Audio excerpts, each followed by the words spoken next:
Good evening, everyone, and welcome to the Greater Victoria Police Pipe Band's Robbie Burns dinner. My name is Jim Maxwell, and in a normal year, I'd be the Master of Ceremonies for one of the largest Robbie Burns dinners in North America, where over 500 guests participate in a sit-down dinner experience. But for the second year in a row, the band is unable to join you in person due to the pandemic, but we hope you will enjoy this virtual presentation. It should allow you to reconnect with band members and also celebrate the great bard of Scotland, Robert Burns. As the band is currently unable to raise funds through its normal performance events and other fundraising activities, donations would be most welcome if you are so inclined. Instructions on how to donate can be found on the band website, www.gvppb.com.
honest, saucy face, great chieftain o' the puddin' race.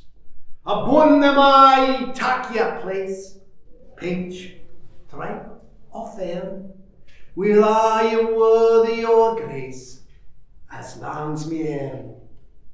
The groaning trencher they fill, ye hurries like a distant hill. Ye pin would have to mend the mill in times of need, where through ye pour as the dews distill, like amber bead. His knife, sae rustic labour dike, and cut ye up with a ready slate, drenching your gushing entrails brent like ony ditch. And oh, what a glorious sight, warm, reeking, and rich.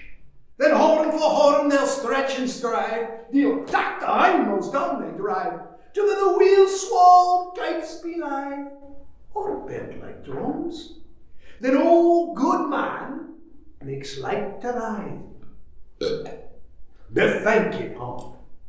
Is there that ure is French ragout, or olio that would stop a sou, a fricassee that would make us spew, bah, with perfect scorn, looks down with sneering scornful view on sick of dinner?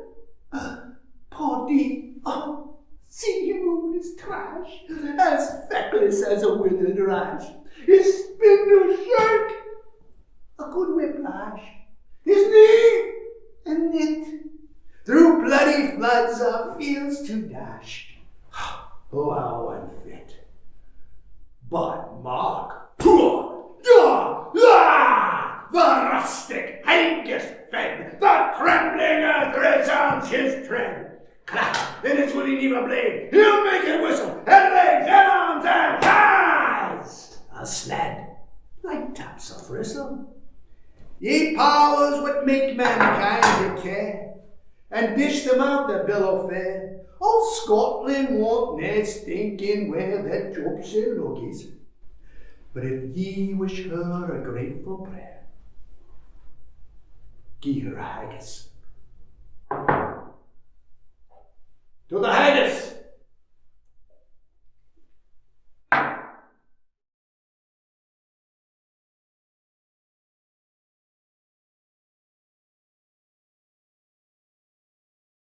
Good evening, ladies and gentlemen. My name is Randy Evans. I'm the drum major for the Greater Victoria Police Pipe Band. I've been asked to give the prayer before dinner tonight. Our tradition is to say the Selkirk grace, which was said to be Robbie Burns' favorite prayer. The prayer was known 100 years before Burns made it famous, and it was originally called the Galloway grace. It is now called the Selkirk grace because the bear delivered it at a dinner given by the Earl of Selkirk in 1794, and it's been popular ever since. The bear's rendition of the prayer goes like this. Some hae meat and cannot eat, and some would eat that want it. But we hae meat, and we can eat. Say, let the Lord be thanked. Thank you, and please enjoy your meal. Ladies and gentlemen, may I have your attention? I'm back. It is my distinct pleasure this evening to deliver the loyal toast. Queen Elizabeth II is the longest reigning monarch in the world, beginning her service in 1952 at the age of 25. She is sovereign of 15 Commonwealth realms, in addition to the UK, and is also head of the 54 Commonwealth countries.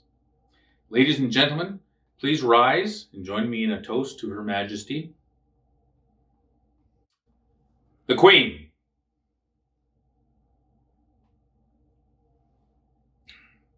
Thank you. Please be seated.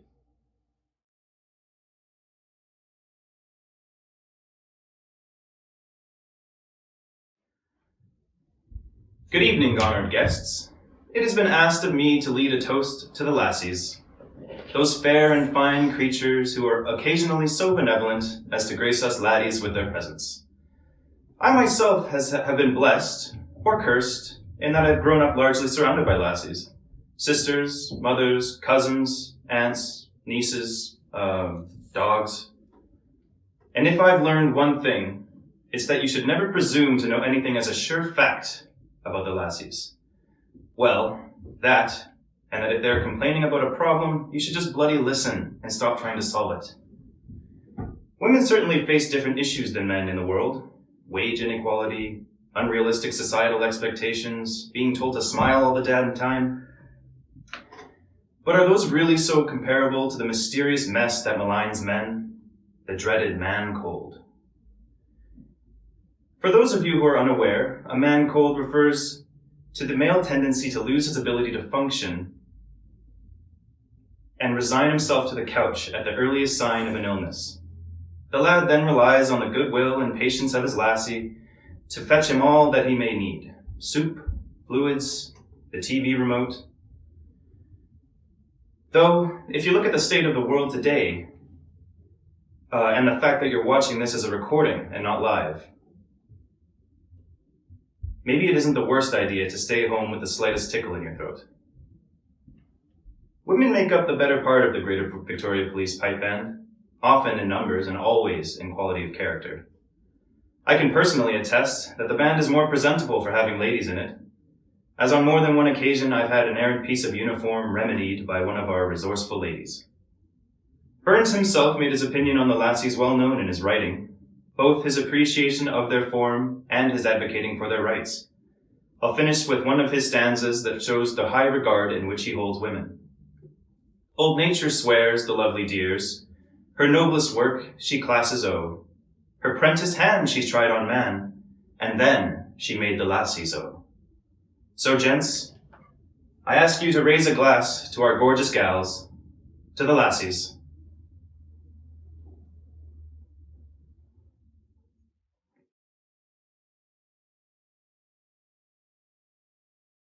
Thank you, Alan, for those lovely words.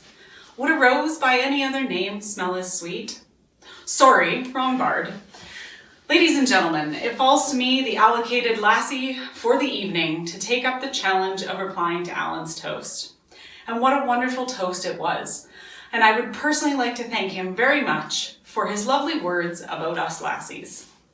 And so, what better way to pay homage to the laddies on this day of birth of Scotland's favourite son than with a bit of poetic verse. So, here's to the laddies, a whole array of them. They're charming and talented, each one a gem.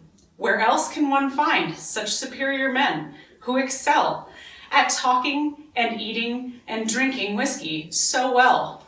They can sing, they can dance, they can speak Burns's quotation. But what they're also really good at is procrastination. Let us not sell our laddies up short, for they do us noble deeds of many a sort. They save us from the spiders in the loo, allowing us time to adjust our due. They shovel the snow and chop the wood. They keep the hearth and home so good. In spite of their knees so red and cold, they smile and present a face so bold. Is there any doubt that their genes come from wild men of yore? Like Robert Burns, Rob Roy, and William Wallace, they're brave to the core. Aside, I mean, Burns himself was dating more than one woman at once, so if that isn't some kind of brave, I don't know what is. But what's the source of this strength? Is it vitamins? Champagne? Nay, it must be pure Scotch that runs through their veins. But those more mild-mannered need not complain, for the love of the lassies you'll always sustain.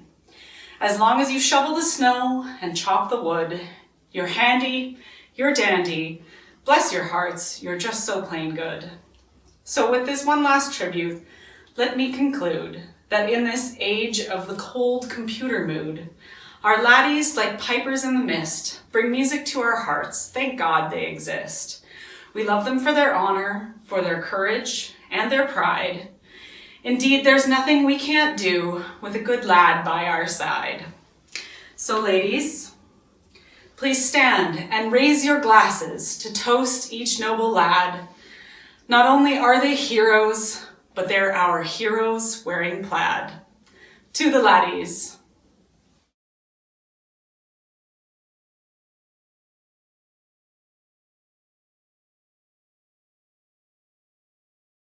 Good evening, everybody, and thank you for this incredible honor.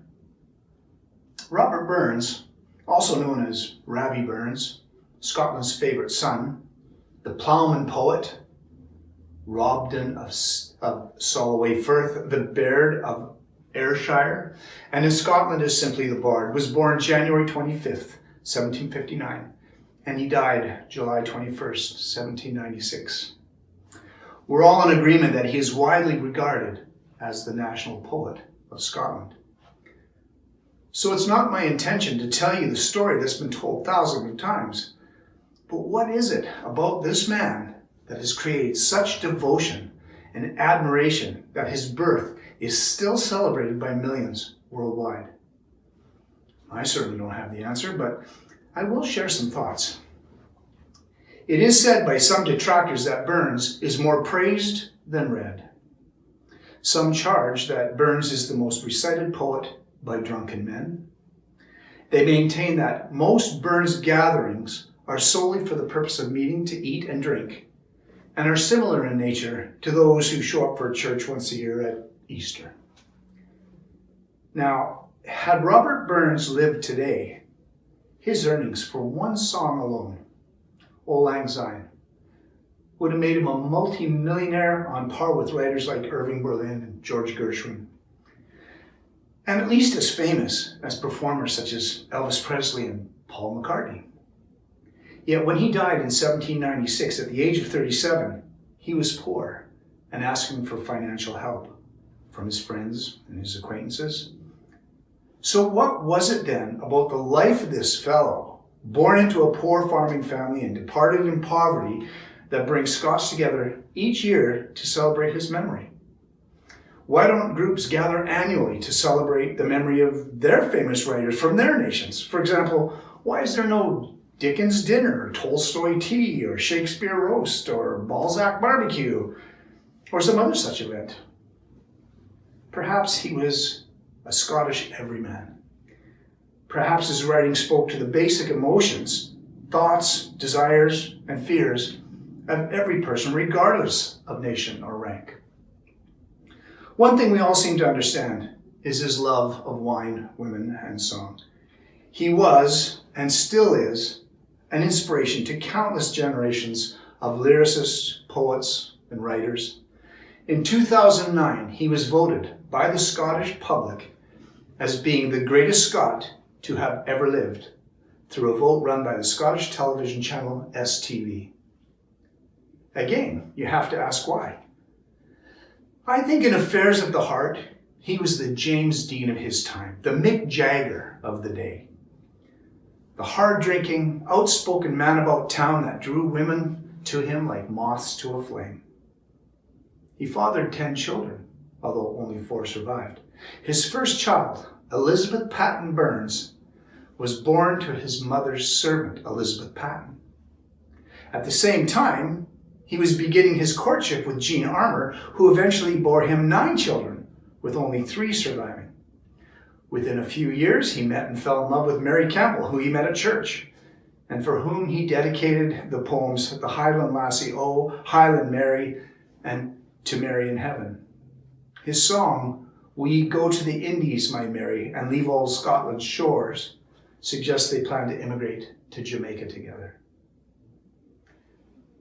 Since Burns is known for having shared his admiration in person with many women, I thought it might be interesting to list just the names of the women used as subjects of his songs and poems. And to be fair, I used only proper names and excluded the general references such as lovely lass of Inverness. So without much research, I found 44 names, and I'm sure there are plenty more. So back to Burns, the poet and songwriter. As well as original compositions, Burns collected folk songs from across Scotland, often revising or adapting them. His poem and song, Auld Lang Syne, is often sung at celebrations of the day, of the last day of the year. And Scots Wha Hae served for a long time as the unofficial national anthem of the country. Other poems and songs of Burns that remain well known across the world today include A Red, Red Rose, A Man's a Man for All That, To a Louse, To a Mouse, The Battle of Sherimuir, Tam O'Shanter, an iPhone kiss. In researching Robert Burns, I was overwhelmed by the sheer volume of information available about his life and times. Far too much information to share here tonight, but I will share this with you. As his health began to give way, Burns began to age prematurely and fell into fits of despondency. This, in turn, is said to have aggravated his long-standing possible rheumatic heart condition. Others believe that his death was the result of complications from a dental extraction in the winter of 1795. On the morning of 21 July 1796, Robert Burns died in Dumfries at the age of 37. The funeral took place on Monday, the 25th of July 1796, also the day that his son Maxwell was born. It's estimated that more than 10,000 people lined the streets to watch the funeral procession. So there's an old Mexican saying concerning death, and it says that you die 3 times. Once when you cease to breathe, once when you are buried, and once when your name is never spoken again on earth. That is to say, you still live as long as your name is spoken and remembered here on earth. To this end, I believe that Robbie Burns will never experience this third death and will therefore live on forever. And regardless of why we celebrate his birth each year, the fact that we still gather and will continue to gather in the years ahead is really all that matters. Now, I would like to recite a poem that speaks for itself. This is a poem in which Robert Burns is considering the consequences of his wayward ways while here on earth and his eventual meeting with his maker. Through the magic of his words, he could not resist passing at least part of the blame for his transgressions back to God. The poem is called A Prayer in the Prospect of Death. O thou unknown, almighty cause of all my hope and fear, in whose dread presence, ere an hour perhaps I must appear. If I have wandered in those paths of life I ought to shun, as something loudly in my breast remonstrate I've done. Thou knowest that thou hast formed me with passions wild and strong, and listening to their witching voice has often led me wrong. Where with intention I have erred, no other plea I have, but thou art good, and goodness still delighteth to forgive. After all that, he's asking for forgiveness. Likewise, I ask you for your forgiveness, as well as for the shortcomings of my discourse in honor of Robert Burns, who deserves a fate far better than one delivered by a Canadian-born, English-speaking Icelander in a kilt. In that spirit, I ask you all to rise, take glass in hand, and toast with me to the immortal memory of Robert Burns. Thank you.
Because you know I'm all about that bass and tenors. I'm all about that bass and tenors. I'm all about that bass and tenors. I'm all about that bass. Bass. Yeah, it's pretty clear, so pay attention to the tempo that it sets, like you're supposed to do. Cause it's the boom boom that makes the tune go. It's all about timing, all about tempo. I see the pipers there working to get it right, and then the side drums too, trying to make it tight.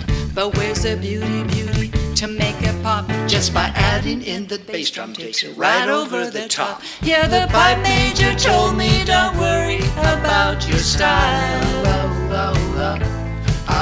Even though he don't know I've been working this tune for a while. Now I won't be no stick swinging tenor or snare the back row. But I honestly wouldn't mind giving that bass drum a go. Because you know I'm all about that bass and tenors. I'm all about that bass and tenors. I'm all about that bass and tenors. I'm all about that bass. We're bringing pipe bands back. Go on and tell the crazy rock hits that. Like AC/DC? I'm just playing. So you think you're flat? I'm here to tell you Every note you play is perfect from the bottom to the top. Yeah, my mama, she told me don't worry about your size. She says pipers and drummers start early, around age 5. Now I won't be a stick swinging toy soldier marching dog. But if that's what you're into, then go ahead and move along. Because you know I'm all about that bass and tenors. I'm all about that bass and tenors. I'm all about that bass and tenors. I'm all about that bass. Ooh, I'm all about that bass and tenors. I'm all about that bass and tenors. I'm all about that bass and tenors. I'm all about that bass.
Hello, and welcome to everyone to the Greater Victoria Police Pipe Band's 2022 Virtual Burns Dinner Celebration.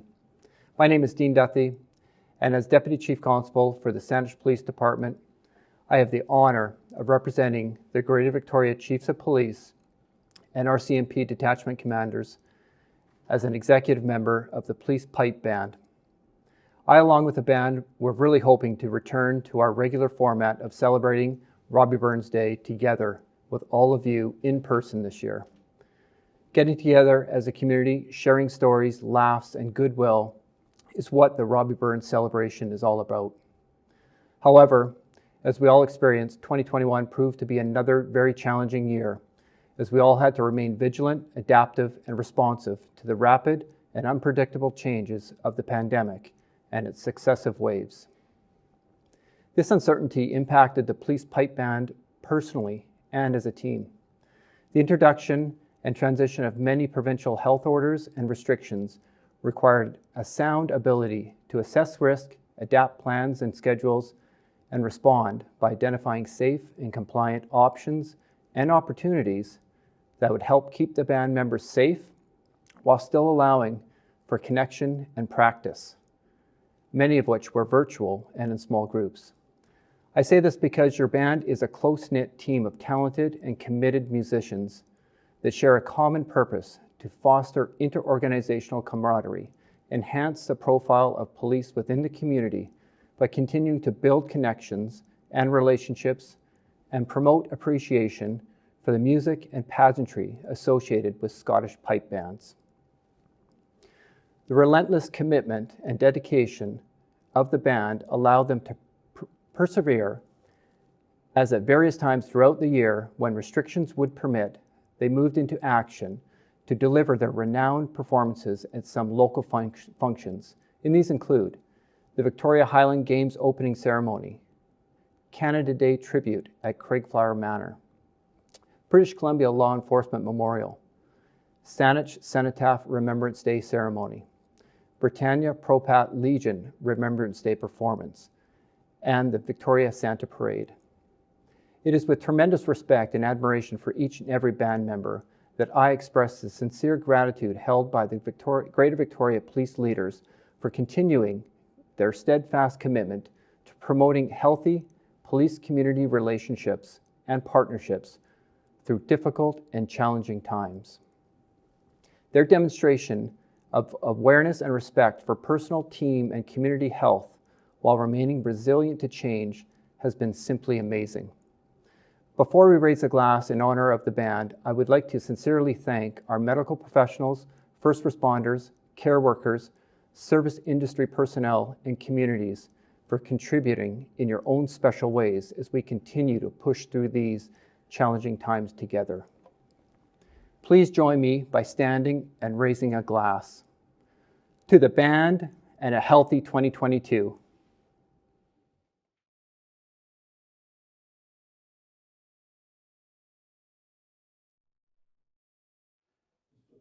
The Greater Victoria Police Pipe Band hopes you have enjoyed our virtual presentation of our Robbie Burns dinner. We hope to welcome you in person next year at our 2023 Robbie Burns dinner. Just remember, if you feel so inclined, please donate to the pipe band at GVPPB.com. Thank you and good night.